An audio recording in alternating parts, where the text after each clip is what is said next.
आज हम पढ़ाएंगे आरबीआई का गठन।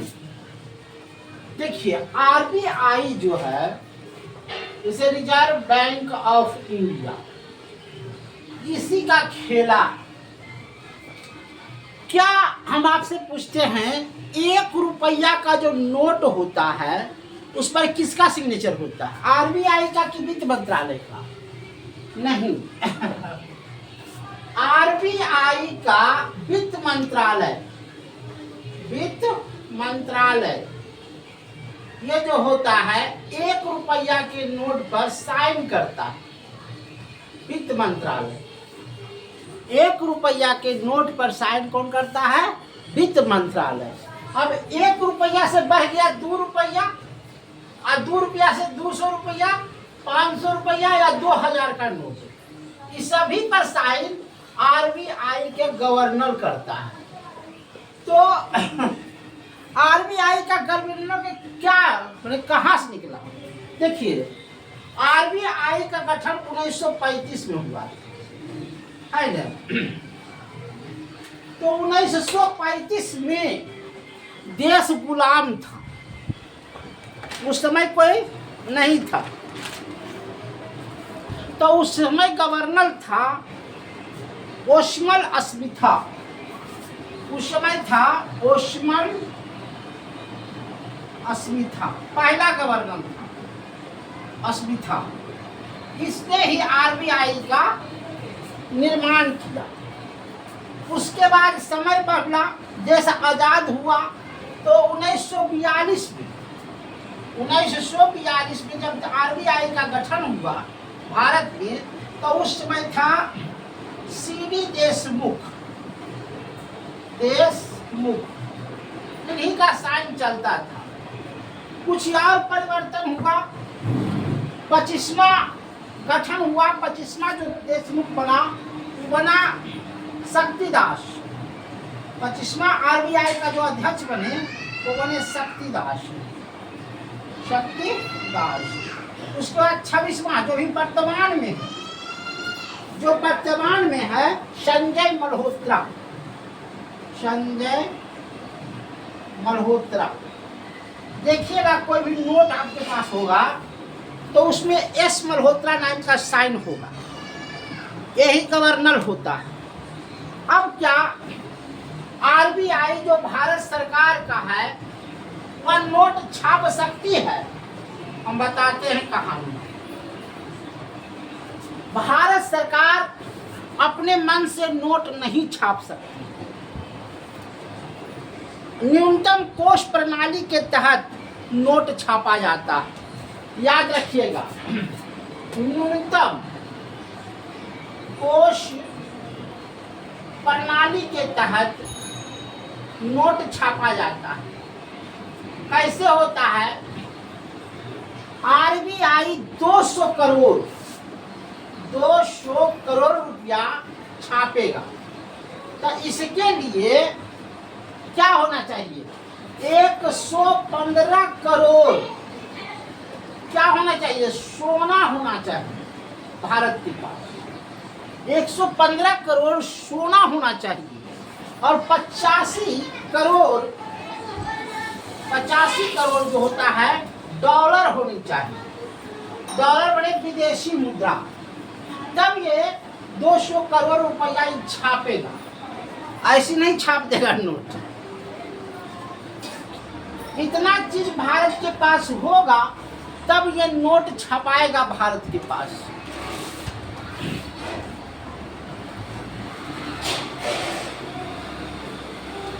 जिसे नोट जो छपाता है उस पर किसका हकदारी होता है? पहले होता है केंद्र सरकार का। केंद्र सरकार का 50% होता है भागीदार। उसके बाद आइए राज्य सरकार का। राज्य सरकार का 15% होता है। और सहकारिता बैंक माने जैसे कृषि, खेत में सब्जी माने कृषि हुआ, औद्योगिक विकास हुआ, उसमें 35% योगदान होना चाहिए। जैसे मान लिया जाए हमको पेट्रोल खरीदना है, तो पेट्रोल आपको विदेश वाला ऐसे दे देगा? भारतीय रुपये से देगा? नहीं देगा। उसमें डॉलर देना पड़ता है। हमको विदेश से जो पेट्रोल खराते हैं उसमें डॉलर देते हैं, तब हमको तेल देता है, और उस डॉलर को रुपया में कन्वर्ट करते हैं, तब हमको पैसा मिलता है। देखते हैं कभी कभी ऐसा आ जाता है मंदी, जैसे कोरोना का काल आ गया, तो कोरोना के काल में आ गया, क्या हो गया, सब मंदी हो गया, एक जगह से दूसरी जगह जा नहीं सकते, तो क्या हो गया, भूखमरी के आधार पर आ गया। और एक समय ऐसा गया चालू हो गया, जैसे यातायात की सुविधा, यातायात की जब सुविधा रहेगा, जैसे हमको बम्बई से मंगाना है हीरा, तुरंत आ जाएगा 24 घंटा के अंदर। इसमें जो चीन है, क्या विकास कैसे किया, उसके बुलेट ट्रेन चलता है, 24 घंटा में पूरा चीन फाड़ देगा। तो ये सब होता है। अब आइए, भारतीय बैंक प्रणाली कितने प्रकार के होते हैं? चाय बन रहे थे बेटी, मथवा दर्द करे थे बेटी, ये चलते कहे RBI जो गठन होता है वो 2 प्रकार के होता है। एक होता है अनुसूचित बैंक, एक होता है अनुसूचित बैंक। इस बैंक में सीधे RBI का दखल होता है। ये बैंक जो है 21 प्रकार का है। और दूसरे तरफ होता है गैर अनुसूचित बैंक, गैर अनुसूचित बैंक, जैसे कोई टाटा बिरला है जो सहारा इंडिया का कंपनी है, तो वो बैंक अपना चला रहा है, सहारा इंडिया का बैंक है वो चला रहा है। SBI बैंक है, सीधे इसके अनुसूचित बैंक है, 21 बैंक से जुड़ा हुआ है। तो अनुसूचित बैंक में वाणिज्य बैंक आता है, वाणिज्य बैंक। वाणिज्य बैंक जो होता है किसानों को लोन देता है, कृषि लोन देता है। जैसे कभी कभी देखते होंगे सिंचाई के लिए अथी देता है, थर्मल पावर, कि आप किसान सिंचाई कीजिए, मोटर देता है, ये सब देता है। ये जो है 12 गो है, 12 गो बैंक है। देखिए कहता है कि 1959 में इंदिरा गांधी ने 21 बैंक को राष्ट्रीयकरण किया, तो फिर 12 बैंक कैसे हो गया? 1980 में और 6 बैंक को राष्ट्रीय किया, पहले 12 को किया, उसके बाद 6 को किया, 12 6 22, तो 12 6 18 हो गया। तो 18 से 21 बैंक का भी काम, 21 बैंक से बाद कुछ विलय हो गया, कुछ बैंक विलय हो गया। अभी SBI बैंक जो है सबसे अच्छा है। देखिए भारत का विदेशों में भी बैंक है, एक शाखा नहीं है, 441 शाखा। जैसे अमेरिका में भारत का बैंक है, चीन में भारत का बैंक है, अरे 441 बैंक है। किस नाम से है? तो ये स्टेटेड चार्टर बैंक के नाम से है, स्टेटेड चार्टर बैंक के नाम से है, स्टेटेड चार्टर बैंक। जो लघु वित्तीय बैंक है, जो ग्रामीण स्तर पर 2141 बैंक है, लघु ऐसे 2141 बैंक है। इसमें छोटे छोटे किसानों को, उद्योग को, लघु को बढ़ावा देने के लिए लोन देता है। पेमेंट बैंक 61 है, पेमेंट बैंक 61 है। जैसे आपको क्रेडिट कार्ड है, वो क्रेडिट कार्ड हम दे दिए, उस पर आप क्या कर सकते हैं, 5 लाख रुपया लोन ले सकते हैं। जैसे स्वास्थ्य क्रेडिट कार्ड, तो 5 लाख रुपया का स्वास्थ्य बीमा आपका हो गया, है ना।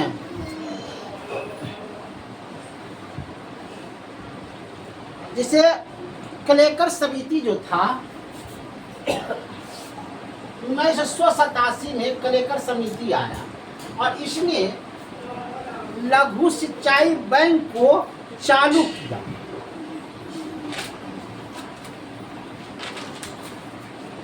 अब आइए विकास बैंक। पढ़िएगा समझिएगा, नहीं पढ़िएगा इन नाटक की तरह लोकल बन जाइए। विकास बैंक, विकास बैंक 6 प्रकार के हैं। विकास बैंक 6 प्रकार के, जैसे नबार्ड विकास बैंक में आता है, वो ग्रामीण विकास कहते हैं। नबार्ड, आप नबार्ड बैंक का नाम सुनते होंगे। ये कृषि और ग्रामीण क्षेत्र में लोन देता है। उसके बाद है सीडीबीआई बैंक, यह जो है 1982 में चालू हुआ था नबार्ड बैंक। अब आया सीबीआई बैंक, SBI बैंक 1990 में चालू हुआ। ये भी ग्रामीण क्षेत्र पर चालू करता है।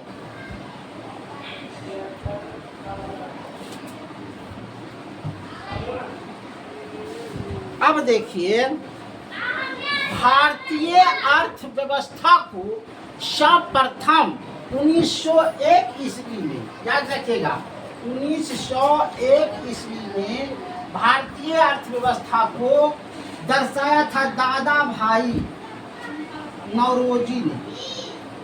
दादा भाई नौरोजी ने कहा था कि हर भारतीय पर 20 रुपया कर्जा है। जो व्यक्ति 35 रुपया 25 रुपया से 35 रुपया नहीं कमाता है, उस पर कर्ज होता है 20 रुपया। और दूसरा बात बोला था कि जो व्यक्ति 2250 रुपया कैलोरी नहीं खा रहा, 2250 कैलोरी नहीं खा रहा है, वह व्यक्ति गरीबी रेखा के नीचे।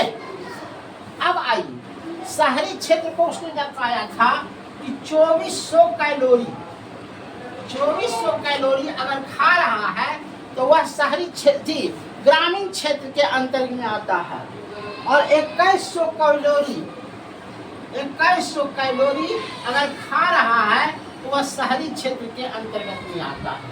तो ऐसे व्यक्ति जो होता है गरीबी के अंतर्गत में नहीं आता है। लेकिन यहाँ तो कैलोरी क्या, यहाँ तो रोटी कपड़ा मकानों नहीं मिलता है। धन्यवाद।